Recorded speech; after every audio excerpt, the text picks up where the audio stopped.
Sudah ada jurnalis Kompas TV Gufron Lamataha di sana. Gufron, ada cerita apa saja hari ini dari Sulawesi Selatan?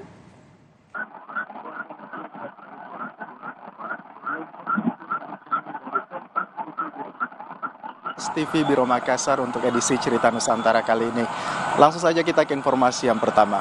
Saudara, sejumlah warga di Pulau Bonerate, Kabupaten Kepulauan Selayar, menukarkan uang lama mereka yang telah rusak dan juga lusuh kepada pihak Bank Indonesia. Penukaran uang oleh warga ini bahkan mencapai puluhan juta rupiah. Puluhan juta rupiah uang kertas yang sudah lusuh dan tidak layak edar ini ditukar warga kepada tim ekspedisi rupiah berdaulat dari Bank Indonesia dan TNI Angkatan Laut. Beberapa uang kertas ini terlihat mulai pudar, bahkan ada yang telah sobek dan terpotong. Kegiatan penyaluran uang kertas ke pulau terluar di Sulawesi Selatan yang digelar oleh Bank Indonesia ini disambut antusias warga. Menurut warga, mereka kesulitan untuk mendapatkan uang kertas edisi terbaru lantaran jarak tempuh yang jauh mencapai 13 jam dari Pulau Bonerate menuju Selayar.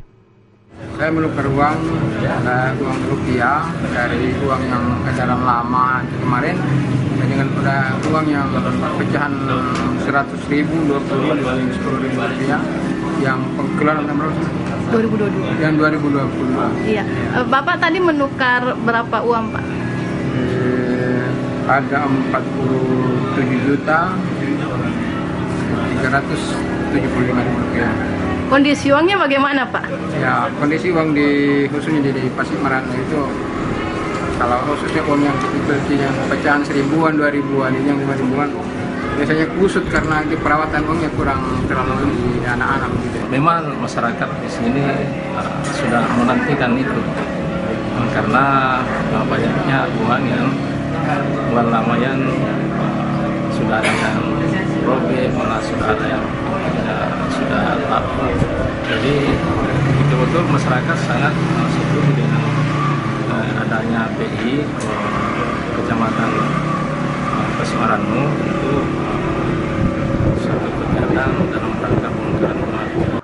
Khusus untuk Pulau Bonerate, Bank Indonesia membawa uang tunai emisi baru tahun 2022 sebanyak 940 juta rupiah, terdiri dari pecahan Rp1.000 sampai Rp100.000.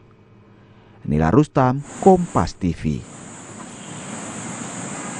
Kita ke informasi berikutnya.